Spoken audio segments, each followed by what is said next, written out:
आकाशवाणी पटना है। अब आप खालिद रशीद से प्रादेशिक समाचार सुनिए। पहले मुख्य समाचार।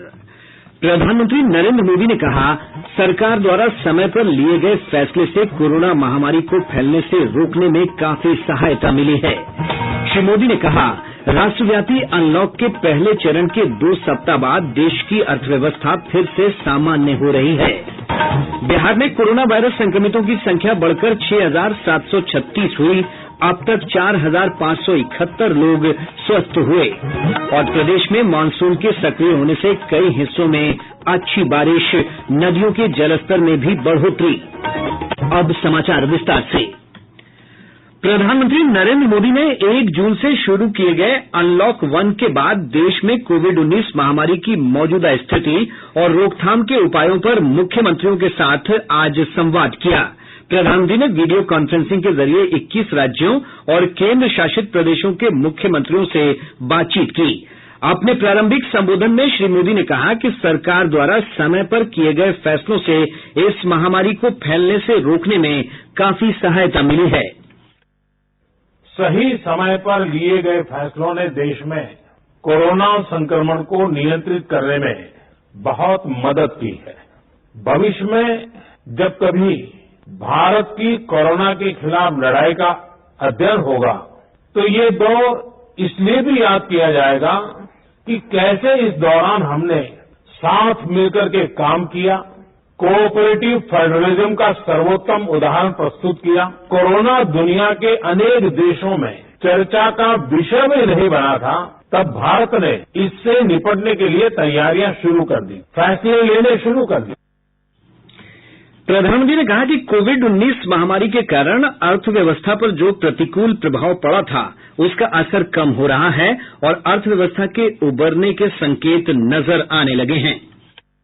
बीते कुछ हफ्तों के प्रयासों से हमारी अर्थव्यवस्था में ग्रीन शूट्स दिखने लगे। पावर कंजम्पशन जो पहले घटता जा रहा था वो अब बढ़ना शुरू हुआ है। इस साल मई में फर्टिलाइजर की सेल बीते साल मई की अपेक्षा 2 गुनी हुई है। इस बार खरीफ की बुवाई बीते साल की अपेक्षा करीब 12-13% ज्यादा हुई है। 2 व्हीलर्स का प्रोडक्शन लॉकडाउन से पहले के स्तर का करीब 70% तक पहुंच चुका है। रिटेल में डिजिटल पेमेंट भी लॉकडाउन से पहले की स्थिति में पहुंच चुका है। श्री मोदी ने कहा कि लॉकडाउन में प्रतिबंधों में ढील के बावजूद लोगों को एहतियाती उपाय का पालन करना जरूरी है। साथियों, बीते 2 हफ्ते के अनलॉक 1 ने हमें एक बड़ा सबक ये भी दिया है कि अगर हम नियमों का पालन करते रहें, सारे दिशा निर्देशों को मानते रहे, तो कोरोना संकट से भारत को कम से कम नुकसान होगा। इसलिए मास्क या फेस कवर उस पर बहुत ज्यादा जोर देना अनिवार्य है, आवश्यक है। 2 गज की दूरी का हमारा मंत्र हो, दिन में कई बार 20-20 सेकंड के लिए साबुन से हाथ धोने की बात हो, सैनिटाइजर का इस्तेमाल हो, ये सभी बहुत गंभीरता से किए जाने चाहिए। खुद की सुरक्षा के लिए, परिवार की सुरक्षा के लिए। प्रधानमंत्री ने कहा कि देश के एक-एक व्यक्ति की जान महत्वपूर्ण है और इसे बचाने के लिए कई कदम उठाए गए हैं। हमने एक भारतीय की जिंदगी को बचाने के लिए दिन रात मेहनत की। बीते हफ्तों में हजारों की संख्या में हमारे भारतीय भाई बहन विदेश से अपने वतन वापस लौटे। बीते हफ्तों में लाखों की संख्या में प्रवासी श्रमिक अपने अपने गांव पहुंचे। श्री मोदी ने कहा कि कोविड-19 महामारी से लड़ने में देश के लोगों के प्रयासों की हर जगह चर्चा हो रही है। सारे मार्ग करीब अब खुल चुके हैं, लेकिन इसके बावजूद हमारी इतनी जनसंख्या होने के बावजूद भारत में कोरोना संक्रमण उस जैसा विनाशकारी प्रभाव नहीं दिखा पाया जो दुनिया के और देशों में आफत पैदा की। हेल्थ के जानकार लॉकडाउन और भारत के लोगों द्वारा दिखाए गए अनुशासन की आज भारी चर्चा हो रही है। प्रधानमंत्री का संवाद का कार्यक्रम कल भी जारी रहेगा। कल वे बिहार के मुख्यमंत्री सहित 15 राज्यों तथा केंद्र शासित प्रदेशों के मुख्यमंत्रियों से संवाद करेंगे। देश में कोरोना वायरस के मामलों में वृद्धि को देखते हुए यह संवाद महत्वपूर्ण माना जा रहा है। मार्च में राष्ट्रव्यापी लॉकडाउन की घोषणा के बाद प्रधानमंत्री का मुख्यमंत्रियों के साथ यह छठा संवाद है। भारतीय आयुर्विज्ञान अनुसंधान परिषद के महानिदेशक बलराम भार्गव ने कहा है कि देश में कोविड-19 जांच और इलाज की सुविधा बढ़ने से इस महामारी पर प्रभावी तरीके से रोक लगाने में मदद मिली है। आकाशवाणी की विशेष संवाददाता मट्टू जेपी सिंह से बातचीत में श्री भार्गव ने कहा कि देश में महामारी से स्वस्थ होने वालों की दर अच्छी है। इस समय हिंदुस्तान की टेस्टिंग की रैंकिंग दुनिया में 4th पोजीशन पे है और हम लोग के यहाँ इस बीमारी में जितने लोगों पीड़ित हुए हैं वो काफी ठीक होके जा रहे हैं और हमारी मोर्टेलिटी जो है वो बहुत दुनिया में सबसे लो है। हमें उम्मीद है कि जिस तरीके से हम लोग ने लॉकडाउन पहले 70-80 दिन कर लिया उससे हम लोग ने काफी कुछ कंट्रोल कर लिया, एक चीज। दूसरी चीज हम लोग ने अपना कंट्रोल के साथ साथ हम लोग ने अपनी टेस्टिंग लेबोरेटरीज भी तैयार कर ली और क्योंकि टेस्टिंग लेबोरेटरीज तैयार हो गई उसके साथ हम लोग ने अपने अस्पतालों में इंतजाम भी काफी कर लिया। श्री भार्गव ने कहा कि लॉकडाउन और अन्य उपायों से महामारी के प्रसार की गति कम करने में काफी मदद मिली है। हमारे देश में जिस तरीके से संक्रमण हुआ है वो धीरे धीरे हुआ है और धीरे धीरे ही पूरे देश में ही जिस तरीके से आप देख रहे हैं कि इसकी speed of spread has been very slow, तो थोड़ा सा ये हम लोग के लिए अच्छा रहा है कि हम लोग को समय मिल गया है सारी तैयारी करने के लिए। हम लोग को संतोषजनक बात है कि मोर्टेलिटी बहुत कम है और मोर्टेलिटी अन्य देशों से कंपेयर किया जाए तो बहुत ही लो है हमारी। आईसीएमआर के महानिदेशक श्री भार्गव ने ये आशा भी जताई कि आगामी कुछ समय में कोविड-19 महामारी के प्रसार में स्थिरता आएगी। हमारे देश में हालांकि पहला केस 30 जनवरी को हुआ था, फिर हमारे पास मार्च शुरुआत में जब केस हमारे यहाँ 100-150 हुए, फिर तो अभी मार्च, अप्रैल और मई के 3 महीने हुए हैं और जून चालू हुआ है। तो उम्मीद है कि ये बीमारी थोड़ा सा कुछ स्टेबलाइज करे या 1-2 महीने थोड़ा सा बढ़े और फिर आगे जाके थोड़ी सी कम होने की उम्मीद है। केंद्र सरकार ने कुछ मीडिया में प्रकाशित इस खबर का खंडन किया है कि उसने अपने कर्मचारियों के वेतन बढ़ोतरी को अगले साल तक के लिए स्थगित कर दिया है। एक सरकारी विज्ञप्ति में बताया गया है कि कार्मिक एवं प्रशिक्षण विभाग का आदेश वार्षिक प्रदर्शन मूल्यांकन रिपोर्ट APAR जमा करने की अंतिम तारीख बढ़ाने को लेकर है, न कि कर्मचारियों के वेतन वृद्धि को लेकर। प्रादेशिक समाचार आप आकाशवाणी पटना से सुन रहे हैं। प्रदेश में कोविड-19 महामारी से संक्रमित लोगों की संख्या बढ़कर 6,736 हो गई है। स्वास्थ्य विभाग की ओर से आज जारी किए गए बुलेटिन में कहा गया है कि 74 लोगों में महामारी की पुष्टि हुई है। सबसे अधिक 10 नए मामले बेगूसराय जिले में सामने आए। वहीं भागलपुर में 9, अरवल और समस्तीपुर में 8 लोगों में इस महामारी की पुष्टि हुई, जबकि भोजपुर, पटना, खगड़िया, किशनगंज, नवादा जिले में 3 से लेकर 5 मामले सामने आए हैं। वहीं जहानाबाद, मुजफ्फरपुर, नालंदा, रोहतास, सुपौल, औरंगाबाद, बांका, दरभंगा, कैमूर, कटिहार, लखीसराय, मुंगेर, पूर्णिया, शिवहर, वैशाली और पश्चिम चंपारण जिले से भी कोरोना के नए मामलों की पुष्टि हुई है। इस महामारी में अब तक 4,571 लोग स्वस्थ हो चुके हैं। 39 लोगों की मृत्यु हुई है। राज्य में अब तक 1,30,000 से अधिक नमूनों की जांच की गई है। देश में कोविड-19 से स्वस्थ होने वालों की दर बढ़कर 52.46% हो गई है। अब तक 1,80,013 संक्रमित रोगी स्वस्थ हुए हैं। पिछले 24 घंटों के दौरान 10,215 लोग स्वस्थ हुए, जबकि 1,53,178 रोगियों का विभिन्न अस्पतालों में इलाज चल रहा है। स्वास्थ्य और परिवार कल्याण मंत्रालय ने बताया है कि देश में पिछले 24 घंटों में कोविड-19 के 10,667 नए मामले सामने आने के बाद संक्रमितों की कुल संख्या 3,43,091 हो गई है।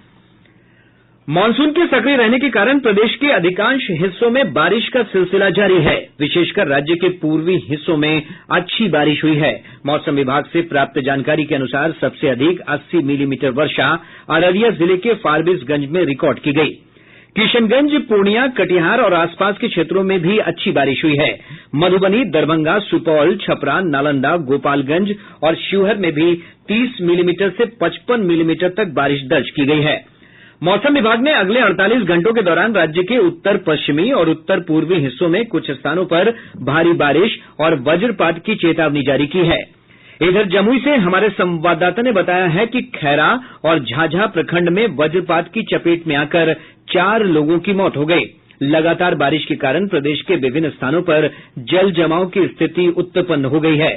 शेखपुरा से हमारे संवाददाता ने बताया कि बरबीघा से होकर गुजरने वाले राष्ट्रीय राजमार्ग संख्या 82 पर कीचड़ जमा हो जाने से लोगों को आवाजाही में भारी परेशानी हो रही है।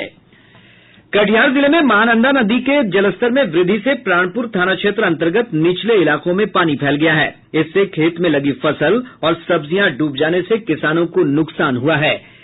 इधर जिले में बाढ़ की आशंका वाले क्षेत्रों में स्थिति पर नजर रखने के लिए जल संसाधन विभाग और बाढ़ नियंत्रण से जुड़े सभी अभियंताओं की छुट्टी रद्द कर दी गई है। वहीं बेगूसराय जिले के बखरी प्रखंड अंतर्गत बूढ़ी गंडक नदी को कांवर झील से जोड़ने के लिए बगरस में बनाए गए स्लुइस गेट के पुल में रिसाव होने से आसपास की आबादी के लिए खतरा उत्पन्न हो गया है।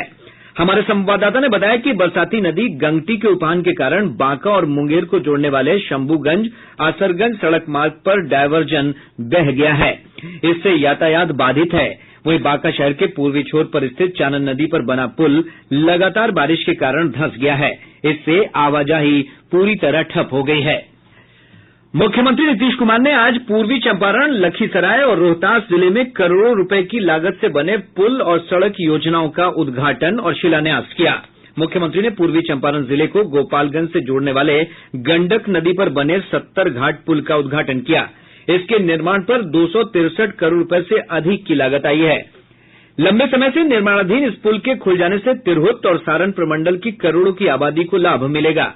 श्री कुमार ने लखीसराय जिले में सड़क बाईपास और चानन प्रखंड में किउल नदी घाटी सिंचाई योजना के तहत कुंदर बराज का उद्घाटन किया। इसके अलावा उन्होंने सूर्यगढ़ा प्रखंड में विभिन्न सिंचाई योजनाओं का उद्घाटन किया। मुख्यमंत्री ने रोहतास जिले में 122 करोड़ रुपए से अधिक की लागत से बने सासाराम बाईपास के निर्माण कार्य की भी शुरुआत की। जाने माने फिल्म अभिनेता व मॉडल मिलिंद सोमन ने अंतर्राष्ट्रीय योग दिवस के अवसर पर योग के माध्यम से स्वस्थ रहने की शुरुआत करने की लोगों से अपील की है। जीवन की हर लड़ाई तन और मन के सहारे ही लड़ी जाती है। जब हमारा तन और मन स्वस्थ होगा तभी हम शारीरिक रोग, मानसिक तनाव और हर किस्म के वायरस से लड़ पाएंगे। और इसके लिए हमारे पास है सबसे कारगर हथियार, योग। तो आइए 21 जून को इस अंतर्राष्ट्रीय योग दिवस से एक नई शुरुआत करें। योग करें और स्वस्थ रहें। राज्य कैबिनेट ने माध्यमिक शिक्षकों के वेतन भुगतान के लिए राज्य योजना से 1 अरब 20 करोड़ की राशि स्वीकृत की है। मुख्यमंत्री नीतीश कुमार की अध्यक्षता में आज हुई कैबिनेट की बैठक में यह निर्णय लिया गया। आज की बैठक में कुल 9 प्रस्ताव पर मुहर लगी है। राज्य के पूर्व पर्यटन मंत्री और जदयू नेता जावेद इकबाल अंसारी आज राजद में शामिल हो गए। पटना में आयोजित कार्यक्रम में राजद के प्रदेश अध्यक्ष जगदानंद सिंह ने अंसारी के अलावा पूर्व विधायक विक्रम कुंवर, पूर्व आईपीएस अधिकारी अशोक कुमार गुप्ता और अन्य को पार्टी की सदस्यता दिलाई। भाजपा के वरिष्ठ नेता और केंद्रीय मंत्री गिरिराज सिंह ने आज वीडियो कॉन्फ्रेंसिंग के जरिए भाजपा कार्यकर्ताओं के साथ संवाद किया। श्री सिंह ने विधानसभा चुनाव की तैयारियों को लेकर चर्चा की।